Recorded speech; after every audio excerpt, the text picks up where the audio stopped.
রথ শব্দটা কানে এলেই অনেকের চোখে ভেসে ওঠে আষাঢ়ে বৃষ্টি ভেজা আকাশের কথা, কিন্তু সিমচকবাসীর কাছে রথ মানে অন্য এক সময়, অন্য এক অনুভূতির, যার সঙ্গে জড়িয়ে আছে গ্রামের মাটি, পাশ দিয়ে বয়ে যাওয়া নদী আর বিশ্বাসের গভীর শিকড়। মাঘী পূর্ণিমার পূর্ণ লগ্ন এলে দামোদরের তীর যেন বদলে যায়।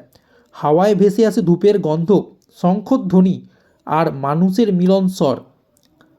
কারণ শুরু হয় এলাকাবাসীর বহু প্রজন্মের বয়ে আনা ঐতিহ্য। প্রায় 113 বছরেরও বেশি পুরনো সেই রথের মেলা।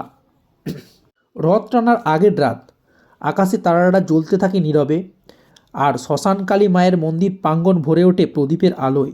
শ্মশানের নিস্তব্ধতা, নদীর ধীর স্রোত আর মায়ের আরাধনায় ডুবে থাকা ভক্তদের ভক্তি, অদ্ভুত এক শান্তি। তারপর আসে সেই সকাল, মাঘী পূর্ণিমার পূর্ণ লগ্ন।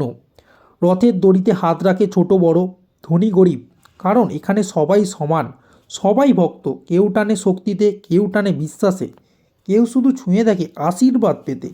নদীর ওপার থেকে ভেসে আসে মানুষ, শিশুর হাসি, বুড়োর স্মৃতি, তরুণদের উচ্ছ্বাস। সব মিলিয়ে মেলা হয়ে ওঠে এক জীবন্ত ইতিহাস। রঙিন খেলনা, নানান খাবারের গন্ধ, দোকানের ডাক।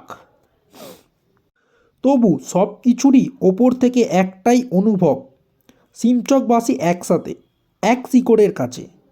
এই আদিত্যর মেলা শুধু নাম নয়, এর ভেতরে লুকিয়ে আছে এক অজানা ইতিহাস, যা মুখে মুখে বেঁচে আছে প্রজন্ম থেকে প্রজন্মে। উল্টো রথে যখন দড়ি ছাড়া হয়, মেলা ধীরে ধীরে পুরোয় আলো নিভে আসে।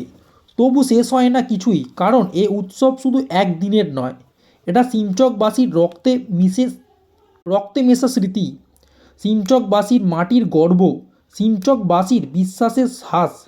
সময়ে বদলায়, মানুষ বদলায়, কিন্তু দামোদর তীরে এই রথের মেলা, এই মা শ্মশানকালী আজও দাঁড়িয়ে আছে আমাদের অস্তিত্বের সাক্ষী হয়ে।